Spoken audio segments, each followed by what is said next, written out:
우리가 예수를 믿고 받게 된 복 가운데 놀라운 복이 바로 기도의 복입니다.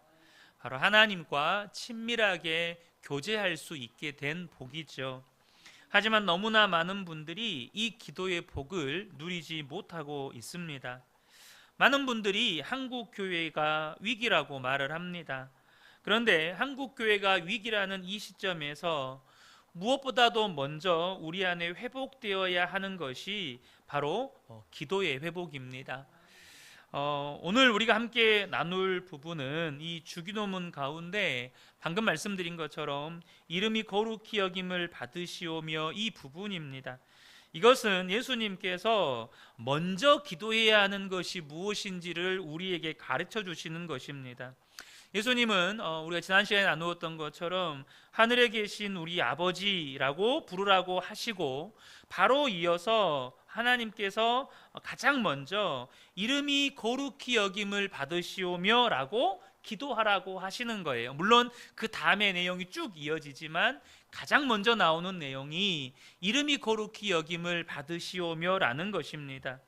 여러분, 이 기도부터 먼저 하라고 하셨다는 사실을 저와 여러분이 절대 잊으시면 안 된다는 거예요. 성도들이 기도할 때요, 하나님 아버지 그렇게 부르고는 하나님 몸이 아파요, 하나님 재정적으로 너무 어려워요, 하나님 우리 자녀들 앞길 좀 열어주세요, 이렇게 자기에게 필요한 것을 먼저 하나님께 쏟아냅니다. 여러분, 그런데요, 우리가 사람과의 관계에서도 그렇게는 안 해요. 무슨 말이냐, 우리가 만약에 사람에게 가가지고 이렇게 내용만, 우리의 용건만 그렇게 주구장창 이야기한다면 그분은 사람 취급도 못 받습니다. 여러분, 그렇잖아요. 저기요 해놓고 이것 좀 해주시고 저것 좀 해주시고 저것도 꼭 해주시고, 만약에 사람과의 관계에서 그 사람의 이름을 부르고 내 요구 조건만 주구장창 이야기한다면 그 사람은 대인관계에서 사람 취급 못 받아요. 심지어 자녀가 부모에게 구할 때조차도 어린아이 때나 그렇지 조금만 자라도 부모에게 그렇게 하지 않습니다. 그런데 우리는 하나님께 그렇게 한다는 거예요. 그것은 우리가 정말로 우리 앞에 놓여진 문제 앞에서 답답하니까 그렇게 기도는 하지만 실제로 하나님을 믿는 것이 아니라는 것입니다. 하나님을 정말로 믿고 하나님이 어떤 하나님인지를 안다면 그렇게 기도할 수가 없어요. 예수님께서 가르쳐 주신 것처럼 먼저 그의 나라와 그의 영광을 구할 수밖에 없어요. 진짜 예수님을 믿으면 그의 나라를 구하고 그의 의를 구하고 하나님의 영광을 구하게 되어 있는 거예요.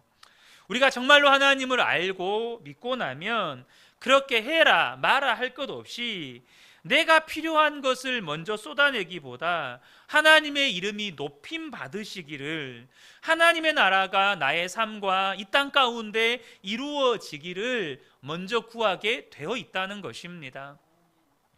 예수님은 가장 먼저 이름이 거룩히 여김을 받으시오며 라고 기도하라고 하셨어요. 아마 우리 성도님들 중에도 기도하면서 하나님의 이름이 거룩히 여김을 받으시기를 구하는 분이 그리 많지 않으실 거예요. 우리가 그만큼 하나님에 대해서도 잘 모르고 또 무엇을 위해 기도해야 하는지도 잘 모른다는 거예요. 여러분, 우리가 기도해야 합니다. 그러나 바른 기도를 하는 게 굉장히 중요한 것입니다. 그러므로 주님이 가르쳐 주신 기도를 통해서 저와 여러분이 정말로 하나님이 기뻐하시는 기도를 배워가게 되시기를 축복합니다. 예수님께서 이름이 거룩히 여김을 받으시오며 이렇게 기도하라고 하신 것은 사실 예수님께는 과거와 현재와 미래가 구분이 없기 때문에, 아니 예수님은 시간의 제한을 받지 않기 때문에 이 시대를 이미 알고 계셔서 그렇게 말씀하신 것이 아닌가 싶습니다. 무슨 말이냐? 여러분, 지금 시대가 어떤 시대입니까? 하나님의 이름이 완전히 망령되이 일컬음을 받는 시대입니다. 특히 영어권에서는 하나님의 이름 혹 예수님의 이름을 욕처럼 씁니다. 하나님을 알지 못하고 믿지 못하는 사람들은 뭐 그렇다고 해요. 그냥 오마이 갓부터 시작해서 그들이 쉽게 쓰는 그런 예수님의 호칭, 하나님의 이름을 그렇게 상스러운 욕설로 쓰는 사람들 뭐 그렇다고 치자고요. 그런데 하나님을 믿는 성도들에게서도 똑같은 일이 벌어진다는 거예요. 대법관을 지내신 어떤 장로님의 이야기인데요. 같은 직장의 동료가 불교 신자래요. 근데 한 번은 사무실에 들어오는데 얼굴이 너무 밝아서 뭐가 그리 좋은 일이 있냐고 물었더니 오늘 재판에서 화해가 일어났다는 거예요. 판사들은 재판할 때 끝까지 이렇게 판결로 가지 않고 중간에 소송 당사자들이 화해하는 일을 가장 좋은 일로 생각한대요. 그런데 그 직장 동료가 재판하는 그 재판 중에, 소송 중에 그렇게 화해하는 일이 일어난 거예요. 얼마나 좋아요.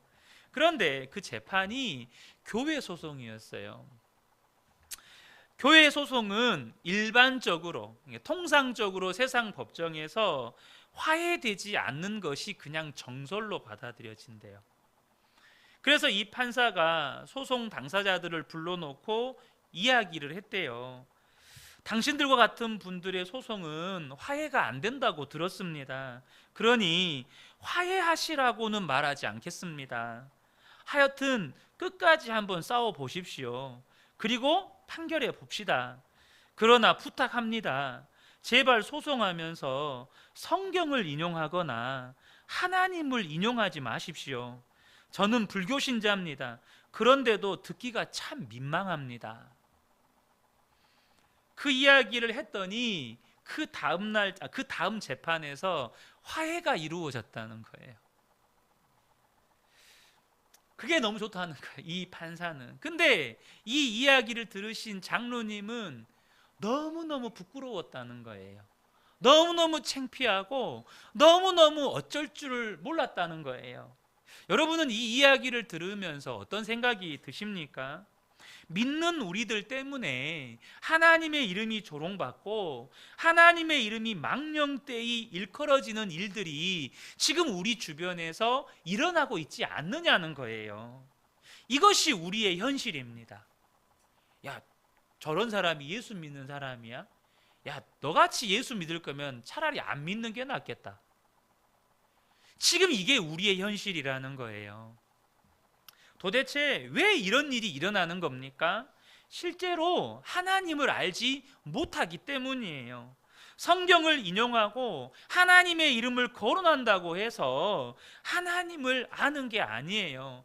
여러분 잘 아시는 것처럼 코로나 이 상황 가운데에서 한 식당에서 목사 모녀 갑질 사건, 유명한 사건 아시죠? 저 그 사건, 그 뉴스 보면서 너무너무 부끄러웠어요. 너무너무 창피했다고요. 여러분, 우리가 성경을 알고 있고 또 하나님의 이름을 막 거론한다고 해서 하나님을 아는 게 아니에요. 하나님의 이름은 하나님을 체험했을 때 알게 되는 겁니다. 여러분, 여호와 이레라는 말을 아시죠? 하나님의 이름입니다. 하나님이 다 준비하셨다는 뜻이에요. 아브라함이 이삭을 바치기 위해서 모리아산에 갔을 때 하나님의 말씀에 순종하여 독자 이삭까지 바치려고 했을 때 하나님이 이미 이삭 대신 바칠 제물 순양을 준비하신 것을 보고 여호와 이레라고 한 거예요. 여호와 니시라는 말도 다 아실 겁니다. 하나님은 나의 깃발이라는 뜻이죠. 여호수아가 아말렉과 싸울 때 모세가 산에서 손을 들면 여호수아의 군대가 이겼다고요. 그것을 보고는 기도는 하나님께 올려드리는 우리의 깃발이구나. 그래서 그때 하나님께서 하나님의 이름을 여호와 니시라고 붙이라고 그렇게 말씀하셨어요. 여러분, 여호와 라파 다 아시죠? 하나님이 치유하신다는 뜻입니다. 여호와 샬롬, 하나님이 평화를 주신다는 뜻이에요. 여러분, 어떻게 이런 이름을 알게 되는 겁니까? 하나님을 체험했기 때문에 그 하나님의 이름을 알게 되는 거예요. 많은 성도들이 이렇게 하나님의 이름을 알아요. 심지어 우리 주일학교 때 시험도 나와요. 성경고사. 여호와 치료하신 하나님의 이름이 뭡니까? 적죠. 여호와 라파. 준비하시는 하나님의 이름이 뭡니까? 여호와 이레. 뭘 말하는 거죠? 안타까운 건 뭐냐 하면 들어서 아는 거예요. 배워서 아는 거라고요. 만약 체험해서 하나님의 이름을 알았다면 그 이름을 평생 간증하고 노래하고 감사하고 예배할 거예요. 하나님의 이름은 정말로 놀라운 이름이지만 문제는 내가 하나님의 그 이름을 정말로 체험했느냐는 거예요. 여러분, 예수 그리스도의 이름에는 권세가 있습니다. 예수님의 이름에는 기도 응답이 있어요. 하나님이 약속하셨습니다. 요한복음 14장 13절에 너희가 내 이름으로 무엇을 구하든지 내가 행하리니 라고 말씀하셨어요. 여러분, 예수님의 이름으로 기도하면 하나님께서 응답하십니다. 예수의 이름에는 구원의 역사가 있어요. 사도행전 4장 12절 보면 다른 이로서는 구원을 받을 수 없나니 천하 사람 중에 구원을 받을 만한 다른 이름을 우리에게 주신 일이 없음이라 하였더라. 예수의 이름에 구원의 역사가 있어요. 또 예수님의 이름은 온 우주의 어떤 이름보다 크고 위대한 이름입니다. 빌립보서 2장 9절과 10절을 보면 이러므로 하나님이 그를 지극히 높여 모든 이름 위에 뛰어난 이름을 주사 하늘에 있는 자들과 땅에 있는 자들과 땅 아래에 있는 자들로 모든 무릎을 예수의 이름에 꿇게 하시고, 여러분, 예수의 이름보다 위대한 이름이 없습니다. 예수의 이름보다 여러분 높은 이름이 없어요. 그래서 그 예수의 이름 앞에 귀신도 굴복하는 거예요. 예수의 이름으로 귀신도 쫓겨나가는 겁니다. 마가복음 16장 17절을 보면 믿는 자들에게 이런 표적이 따르리니 곧 그들이 내 이름으로 귀신을 쫓으며, 예수의 이름으로 귀신도 쫓겨나가는 거예요. 이처럼 예수님 그 이름에 여러분 엄청난 능력이 있는 겁니다. 그 예수님의 이름의 역사가 신약에 처음 나타난 것이 사도행전 3장의 사건입니다. 바로 베드로가 나면서부터 걷지 못한 자를 예수님의 이름으로 일으켜 세운 사건이죠. 사도행전 3장 6절에 보면 베드로가 이르되 은과 금은 내게 없거니와 내게 있는 이것을 내게 주노니 나사렛 예수 그리스도의 이름으로 일어나 걸으라. 무슨 일이 일어났습니까? 나면서부터 한 번도 걸어본 적이 없던 그 안진뱅이가 예수의 이름의 권세로 일어나 걷고 뛰고 찬양하게 되었어요. 놀라운 역사가 그 현장에서 일어났다고요. 그런데 여러분, 이 예수의 이름은 아무나 쓴다고 권세가 나타나는 게 아닙니다. 사도행전 19장에 보면 제사장 스게와의 7 아들이 사도 바울이 예수님의 이름으로 병자도 고치고 귀신도 쫓아내는 것을 보고 따라하기 시작했어요. 악귀 들린 자에게 가서 내가 바울이 전하는 예수의 이름으로 명하노니 떠나가라, 그렇게 명했을 때 이 악귀 들린 자가 뭐라고 했어요? 내가 바울도 알고 예수도 알지만 너는 도대체 누구냐? 그에게 달려들어서 두들겨 패고 옷 홀딱 벗겨서 쫓아버립니다. 여러분, 똑같이 예수님의 이름으로 외쳤는데 왜 베드로나 바울에게서는 그 예수 그리스도 그 이름의 능력이 나타나는데 스게와의 아들은 이런 봉변을 당하게 되는 것입니까? 여러분, 예수님의 이름을 사용할 자가 따로 있는 거예요. 무슨 말입니까? 오직 예수님으로 충만한 사람. 우리가 방금 찬양으로 불렀잖아요. 난 예수로 충만하네. 오직 예수로 충만한 사람. 나는 죽고 오직 예수로 사는 사람. 항상 주님을 바라보고 주님과 동행하는 사람. 그런 사람에게만이 예수 이름의 권세가 나타나는 거예요. 베드로가 마가의 다락방에서 성령을 받고 정말로 예수님으로 충만해졌습니다. 그리고 이렇게 성전으로 가다가 나면서부터 걷지 못한 사람이 성전 미문에서 구걸하는 모습을 봤다고요. 그때 베드로가 이런 말을 해요. 내게 있는 것으로, 이렇게 말을 합니다. 여러분, 만약에 누군가가 여러분에게 당신에게는 지금 뭐가 있습니까? 라고 물어본다면 여러분은 뭐라고 대답하시겠습니까? 당신이 지금 가지고 있는 게 뭔가요? 어떤 사람은 돈을 말할 수도 있겠고, 어떤 사람은 자기의 사회적 지위나 학력이나 스펙을 말할 수도 있겠고, 혹은 어떤 사람은 자기가 가지고 있는 은사나 재능이나 달란트를 말할 수도 있겠죠. 그런데 여러분, 베드로는 아무것도 가진 게 없었어요. 그래서 베드로가 뭐라고 이야기하죠? 은과 금은 내게 없거니와. 나는 가진 것이 없다. 나는 가진 것이 아무것도 없다. 그런데 여러분, 베드로는요, 은과 금은 없지만 자기가 무엇을 가지고 있는지를 정확하게 알았어요. 지금 혹시 여러분들 가운데 가진 것이 아무것도 없는 분, 통장에 잔고가 그냥 0 혹은 몇십 원 이렇게 가지고 계신 분, 혹은 사람들에게 자랑할 만한, 사람들에게 혹은 주변 친구들이나 혹은 주변의 이웃들이나 성도들에게 뭔가 자랑할 만한 거, 이것만이라도 내가 내세울 만한 거 아무것도 없는 분, 나는 사람들에게 별로 내세울 게 없어요. 솔직히 비참하죠. 비참한 마음이 들어요. 사람들에게 내세울 만한 게 없는 거예요.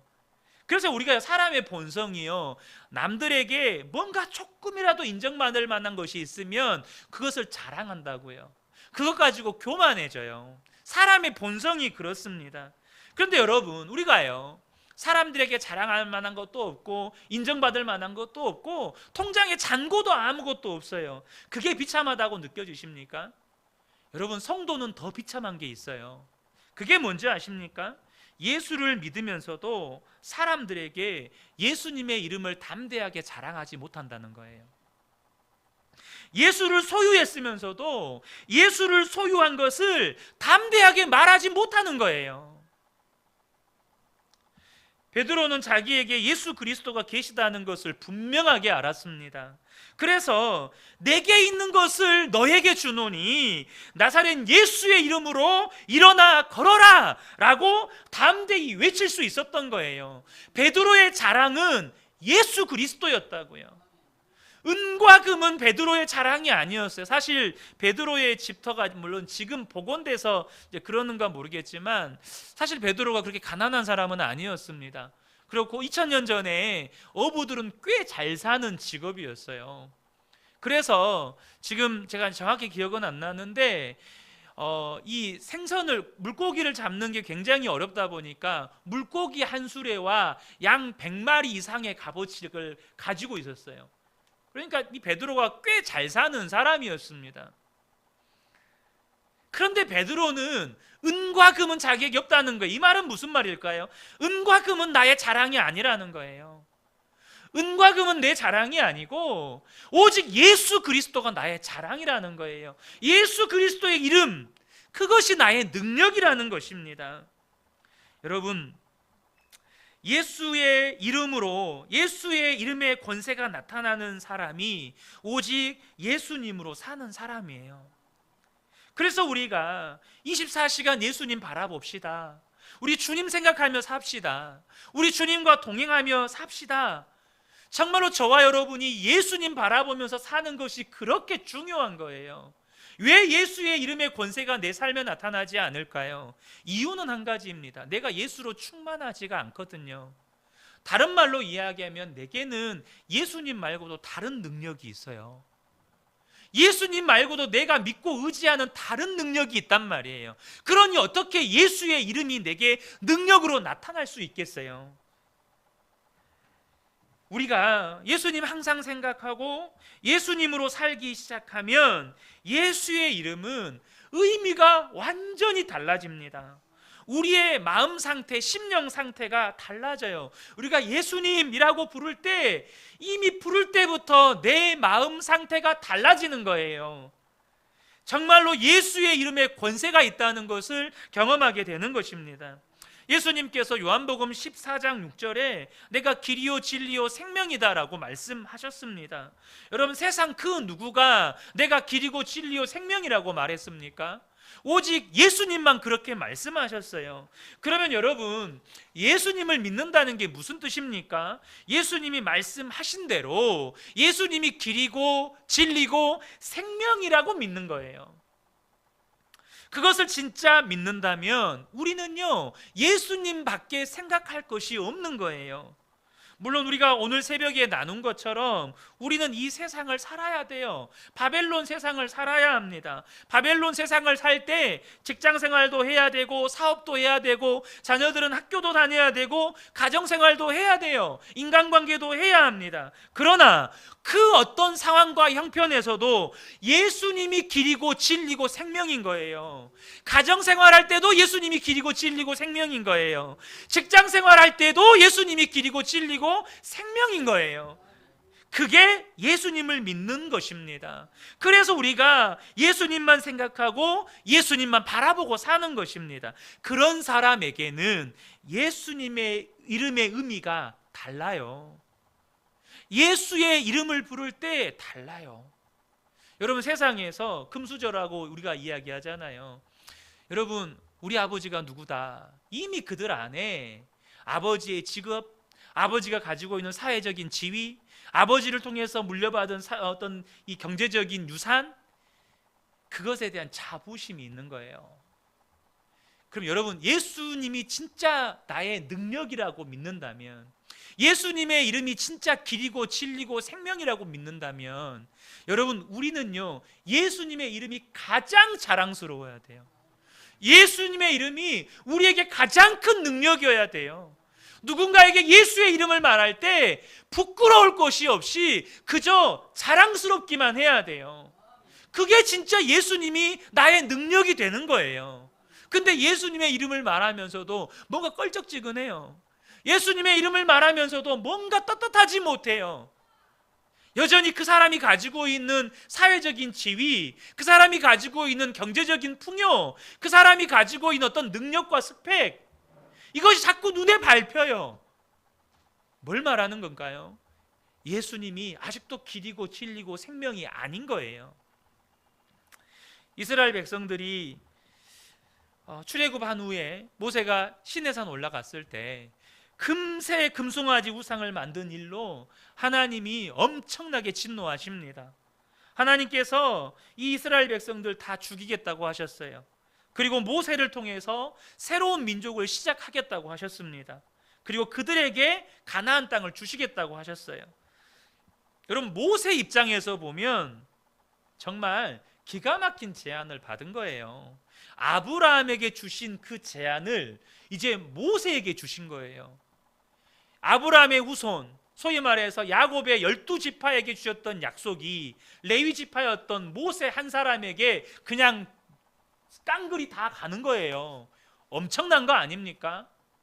아주 쉽게 이야기하면 12아들로 찢어서 나누어져야 될 유산을 한 아들에게 다 주겠다는 거예요. 대박 났죠? 여러분, 그러지 않습니까? 그런데 모세는 거절합니다. 뿐만 아니고 하나님, 만약 이스라엘 백성들을 다 죽이실 거라면 생명책에서 내 이름도 지워주십시오. 그렇게 하나님께 당돌한 발언을 합니다. 모세는 도대체 왜 그런 말을 했을까요? 이 백성들 죽이시려면 나도 생명책에서 이름 지워주세요. 왜 그랬을까요, 모세가? 출애굽기 33장 12절에 보면 어찌하여 애굽 사람들이 이르기를 여호와가 자기의 백성을 산에서 죽이고 지면에서 진멸하려는 악한 의도로 인도에 내었다고 말하게 하시려 하나이까. 여러분, 이 말이 무슨 뜻입니까? 하나님, 그렇게 애굽에서 요란하게 10가지 재앙도 행하시고 또 홍해를 가르시면서까지 이스라엘 백성들을 애굽에서 구원해 내시더니 이곳에서 다 죽이면 도대체 그 요란한 10가지 재앙을 다 받던 애굽의 백성들이 뭐라고 말하겠습니까? 도대체 그 하나님은 어떤 하나님이냐? 그렇게 요란을 떨면서 자기 백성들 애굽에서 끌고 나가더니 시내산에서 다 죽여버렸네? 도대체 그 하나님은 어떤 하나님이냐? 그렇게 하나님의 이름이 저 이방 족속들에게 얼마나 조롱을 당하고 멸시를 당하겠습니까? 분명 모세도요, 이스라엘 백성들의 죄에 대해서 분노했다고요. 그러나 모세에게 있어서 더 중요한 게 있었어요. 그게 뭘까요? 하나님의 이름의 영광이었어요. 하나님의 이름이 거룩히 여김을 받는 것이었습니다. 하나님의 이름이 조롱받는 일은 없어야 하지 않겠습니까? 그러니 하나님, 이 백성 용서해 주십시오. 이 백성 여기서 다 죽이시면 하나님의 이름이 땅에 떨어집니다. 지금 그렇게 하나님 앞에 항변하는 거예요. 그렇게 하나님 앞에 외치는 겁니다. 하나님께서 모세의 말을 들으시고 마음을 돌이키셨습니다. 모세는 하나님을 진짜로 만났고 하나님을 진짜로 알았고 믿었기 때문에 모세의 마음속에서는 자기가 잘되고 못되고 정말로 12지파로 나누어져야 될 그 하나님의 기업이 자기 한 사람에게 다 부어지는 것, 그 관심도 없었어요. 이 땅에서 잘되고 뭐 자기의 이름이 높아지고 이런 거 관심도 없었다고요. 모세의 마음에 오직 갈망 하나는 하나님의 이름이 거룩히 여김을 받는 것, 사람들에게 하나님의 이름이 조롱당하지 않는 것, 하나님의 이름이 멸시당하지 않는 것이었습니다.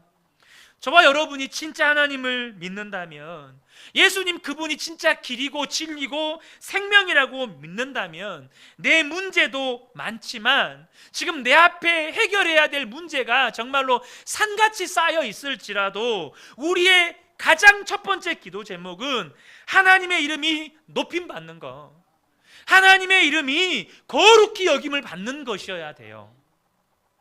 우리의 첫 번째 기도 제목이어야 한다는 겁니다. 하나님, 하나님의 이름이 높임받기를 원합니다. 하나님의 이름이 여러분 영광 받기를 원합니다. 이것이 저와 여러분의 첫 번째 기도 제목이어야 된다는 거예요. 많은 성도님들이 착각하는 게 있습니다. 그게 뭐냐면 우리가 출세하거나 부자가 되거나 성공하면 하나님의 이름이 거룩히 여김을 받는다고 생각을 해요. 그러나 하나님의 이름은 우리가 출세하거나 부자가 되거나 성공한다고 해서 높임을 받으시는 게 절대 아닙니다. 여러분, 목사로 비유할 때 목사가 1000명, 2000명 교회, 10,000명, 20,000명, 100,000명, 200,000명 그런 교회를 이루고 예배당을 수만 명 들어가게 만드는 그런 예배당을 짓는다고 해서 하나님의 이름이 거룩히 여김을 받는 게 아닙니다. 하나님의 이름은 하나님의 자녀들인 우리가 진짜로 하나님을 믿고 정말로 하나님을 목숨 다해 사랑하고 하나님의 말씀대로 순종하는 것을 통해서 거룩히 여김을 받는 거예요. 왜냐하면 여러분, 우리 자신에게, 우리 각자에게 하나님의 이름이 인쳐져 있다는 거 아십니까?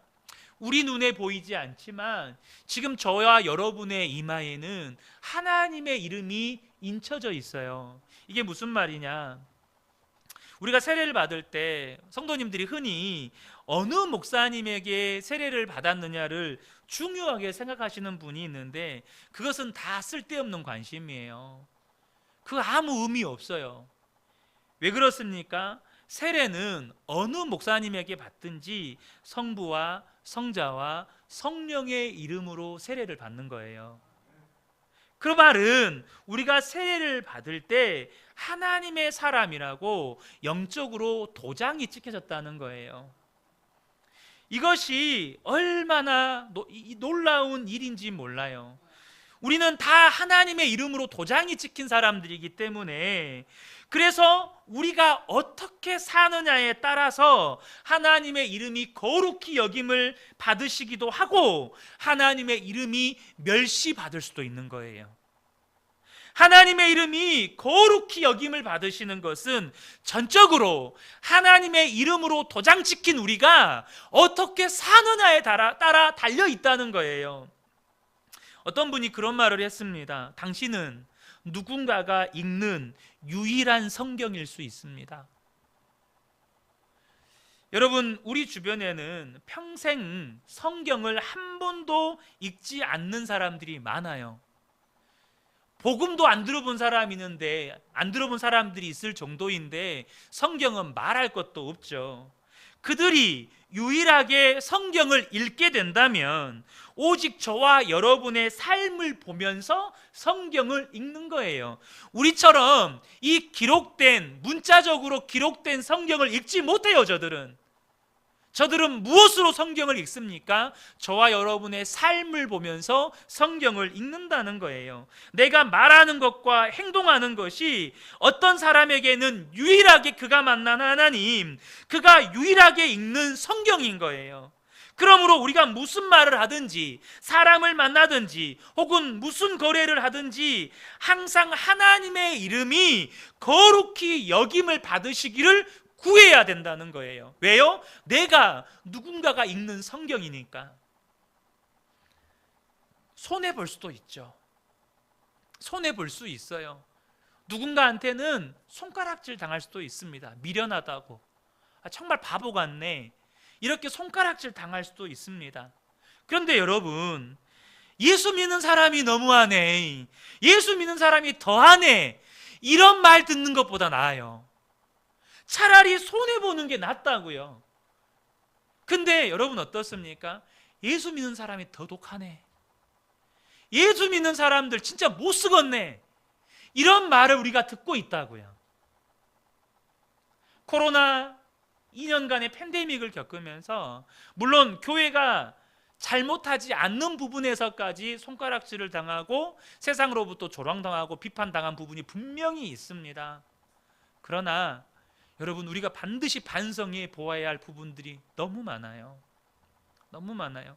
제가 오늘 설교를 준비하면서 우연히 서울에 있는 한 대형교회 목사님 아들이 서울에서 한 교회를 그러니까 외국에 사는데 한국에 들어온 지 6개월 만에 교회를 개척한, 교회를 세운 무슨 영상이 하나 나왔더라고요.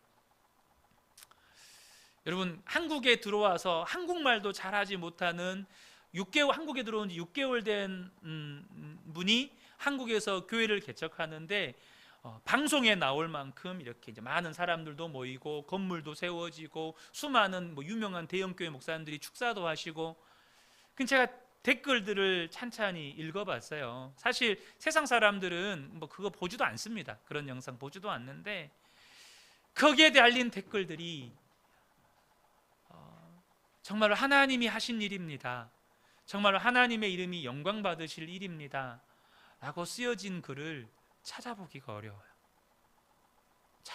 어려워요. 오히려 어떤 분은 그것에 대해서 엄청나게 비난하면서 제가 반드시 사과할 날이 왔으면 좋겠습니다, 이렇게 써놨더라고요. 그것에 대해서 너무 수많은 이런저런 비난의 글들을, 길게도 아니에요, 몇 줄의 비난의 글을 써놓고 꼭 제가 사과할 날이 왔으면 좋겠습니다 라고 써놨더라고요. 그걸 보는데 제 마음이 너무너무 안 좋은 거예요. 사랑하는 성도 여러분, 저와 여러분이요, 무슨 일을 하든지, 누구를 만나든지, 어디에 있든지 저와 여러분을 통해서 하나님의 이름이 영광 받으시고 거룩히 여김을 받으시도록 기도하셔야 된다는 거예요. 여러분은 무엇을 의지하고 사십니까? 다윗이 이런 고백을 했습니다. 시편 20편 7절에 어떤 사람은 병거, 어떤 사람은 말을 의지하나 우리는 여호와 우리 하나님의 이름을 자랑하리로다. 다윗이 정말 자랑한 게 뭐였습니까? 하나님의 이름이었어요. 그것이 다윗을 위대하게 만들었습니다. 하나님의 이름이 높임 받으시기를, 거룩히 여김 받으시기를 기도하는 것은 우리의 삶 전체를 복되게 하는 기도라는 거예요. 순회 선교단에서 학교를 하나 세웠는데 그 학교는 초등학교에서부터 고등학생들까지 이렇게 함께 이렇게 교육을 받는 그런 학교입니다. 정말 하나님의 말씀으로 십자가 복음으로만 아이들을 가르치고 싶어서 만든, 우리식으로 말하면 대안학교인데 거기에서는 원형학교라고 이렇게 불러요. 그러니까 그게 진짜 학교라는 거죠. 근데 이제 그 학교 학생들에게 군인들도 받기 힘든 유격 훈련을 시키면서 교장 선생님이 아이들에게 믿음으로 훈련을 받으라고 했다는 거예요. 예, 유격 훈련을 믿음으로 받을 수 있는지 참. 근데 어떤 여학생이 이 유격 훈련을 다 받고 나서 이런 고백을 했대요. 믿음으로 유격 훈련을 받으라고 해서 믿으면 하늘에서 초자연적인 힘이 내려와서 유격을 쉽게 받을 줄로 알았습니다. 그런데 아니었습니다. 믿음으로 훈련을 받는다는 것은 힘들어도 끝까지 포기하지 않고 가야 할 길을 갈 수 있게 해주는 힘이었습니다. 여러분 어떻습니까? 저는 성령께서 이 아이에게 놀라운 진리를 깨우쳐 주셨다고 믿어요. 여러분, 우리는요 하나님의 이름으로 인친 사람들입니다. 무슨 뜻입니까? 초자연적인 힘이 우리에게 부어져서 우리에게 날마다 기적 같은 일이 일어나는 것이 아니고, 힘들고 어렵고 유혹이 오더라도 끝까지 신실하고 정직하게 항상 기뻐하고 범사에 감사하고 사랑하면서 살아갈 힘을 얻을 수 있는 사람이 되었다는 거예요. 그게 성령으로 하나님의 이름으로 인친 사람들이라는 거예요. 하나님의 이름 때문에 우리는 어떤 가족도 전심으로 섬길 수 있는 거예요. 아무리 죄가 많고 악한 환경 속에서도 나는 정직하고 신실하게 살아갈 수 있는 거예요. 믿음 때문에. 어떤 기적이 내게 일어나서가 아니라 그 하나님의 이름 때문에 그렇게 살아가는 거예요. 아제르바이잔에서 선교하시는 어느 선교사님이 한 자매를 전도하고 세례를 주었습니다. 여러분, 이슬람권에서 세례를 베푼다, 세례를 받는다, 이건 정말 위험한 일이에요. 가족이나 친지, 이웃 주민들에게 걸리면 정말로 목숨을 보장할 수 없는 핍박을 받을 수 있는 일입니다. 실제로 그 자매의 오빠가 예수를 믿었다고 얼마나 때리는지, 그렇게 때리면서 이런 말을 했다고 해요. 예수가 진짜 살아있다면 너를 때리는 나를 어떻게 해보라고 해. 그러면서 몽둥이로 두들겨 팼다는 거예요. 그러면서 이렇게 때릴 때 이 자매가 매를 맞으면서 하나님께 기도했대요. 하나님, 저 좀 어떻게 건져주세요. 그런데 아무 일도 안 일어났대요. 근데 그때 하나님께서 그 자매의 마음 가운데 이런 말씀을 주셨대요. 나는 너와 함께 있다. 아니, 그런데 어떻게 제가 이렇게 매를 맞고 있는데 가만히 계십니까? 내가 너에게 그런 핍박을 당하는 가운데도 견딜 수 있는 힘을 주는 것이 내가 너와 함께함이야. 이렇게 말씀해 주신 거예요. 여러분, 만약에 그 자매가 그런 기도를 했는데 그 오빠가 예수님이 살아계시면 너 때린 나를 어떻게 좀 해보라고 해. 그 말대로 하늘에서 막 벼락이 떨어지거나 아니면 지진이 나거나 집이 무너져가지고 그 오빠만 죽었다고 생각해 보세요. 그게 진짜 기적입니까? 그럼 그 오빠의 영혼은 어떻게 되는 겁니까? 그 자매가 그 말씀에서 답을 얻었다는 거예요. 여러분, 진짜 믿음은 기적을 경험하고 어떤 능력을 경험하고 이게 아니라 정말로 내가 어떤 상황과 형편 가운데 있더라도 하나님의 이름이 거룩히 여김을 받으시고 하나님의 이름이 영광 받으시도록 그렇게 살아갈 수 있는 힘이라는 거예요. 그래서 하나님은 때때로 핍박이나 고난을 견딜 수 있는 힘으로 역사하실 수밖에 없을 때가 많아요. 어떤 기적을 행하셔서 우리를 구원하실 때도 있지만 저와 여러분의 삶 가운데서 기적을 행하셔서 구원하시는 경우는 그리 많지 않아요. 그리해야 할 때가 있어요. 성경에도 여러분 그리해야 할 때가 있다고요. 정말로 예수님께서 기적적으로 안전뱅이를 일으키기도 하시고 눈먼 자를 눈뜨게도 하시고 나사로를 살리기도 하시고 그럴 때도 있다고요. 하지만 여러분 12사도는 12제자는 다 순교했어요. 뭘 말하는 겁니까? 예수님의 제자들이면 그 죽음의 위기 가운데서 다 기적과도 같이 다 건진받아야죠. 그런데 도대체 예수님을 믿는다는 게 뭡니까? 그 순교의 현장에서조차도 하나님의 이름이 높임 받으시고 예수님의 이름이 영광 받으실 수 있도록 그 고난의 자리를 견뎌낼 힘이 바로 믿음이라는 거예요. 여러분, 우리가요 꼭 기억하셔야 합니다. 솔로몬이요 이런 기도를 했어요. 잠언 30장 7절에서 9절을 보면 내가 두 가지 일을 주께 구하였사오니 내가 죽기 전에 내게 거절하지 마시옵소서. 곧 헛된 것과 거짓말을 내게서 멀리하옵시며 나를 가난하게도 마옵시고 부하게도 마옵시고 오직 필요한 양식으로 나를 먹이시옵소서. 혹 내가 배불러서 하나님을 모른다 여호와가 누구냐 할까 하오며 혹 내가 가난하여 도둑질하고 내 하나님의 이름을 욕되게 할까 두려워함이니이다. 여러분 솔로몬의 관심은 딱 한 가지였어요. 그게 뭘까요? 하나님의 이름이 욕되게 하지 않는 것. 하나님의 이름이 나를 통해서 욕되게 되지 않는 것. 이것이 예수님을 마음에 진짜 구주로 영접한 사람의 소원입니다. 여러분, 여러분의 진짜 마음의 소원은 뭡니까? 여러분의 진짜 소원은 뭐예요? 여러분의 삶을 통해서 하나님의 이름이 영광 받으시는 것, 저와 여러분의 삶을 통해서 하나님의 이름이 거룩히 여김을 받으시는 것, 그것이 진짜 예수 믿는 사람인 거예요. 우리가 하나님께 재물을 구해도 건강을 구해도 내 안에 있는 가장 근본적인 동기는 하나님의 이름이 거룩히 여김받게 되기를 원합니다. 이것이 되어야 한다는 거예요. 여러분, 기도 안 될 때 있잖아요. 기도 안 될 때 여러분 한 가지 기도 제목만 가지고 하나님께 기도하세요. 무슨 기도입니까? 하나님, 제 삶을 통해서 하나님의 이름이 영광 받으시기를 원합니다. 하나님, 제 삶을 통해서 하나님의 이름이 거룩히 여김 받기를 원합니다. 근데 여러분 이 기도가요 얼마나 확장될 수 있는지 아세요? 하나님, 우리 그은혜교회를 통해서 하나님, 우리 나아가서 한국교회를 통해서 하나님의 이름이 거룩히 여김받는 역사가 일어나게 해주십시오. 하나님, 우리 가족들이 나누는 대화에서 하나님의 이름이 거룩히 여김을 받게 해주십시오. 하나님, 내가 일하는 일터에서 하나님, 우리 자녀들이 학교에 나가서 하나님의 이름이 거룩히 여김받는 역사가 일어나게 해주십시오. 하나님, 예수님을 믿는 성도들을 핍박하는 저 북한 땅에서조차 하나님의 이름이 거룩히 여김받게 해주십시오.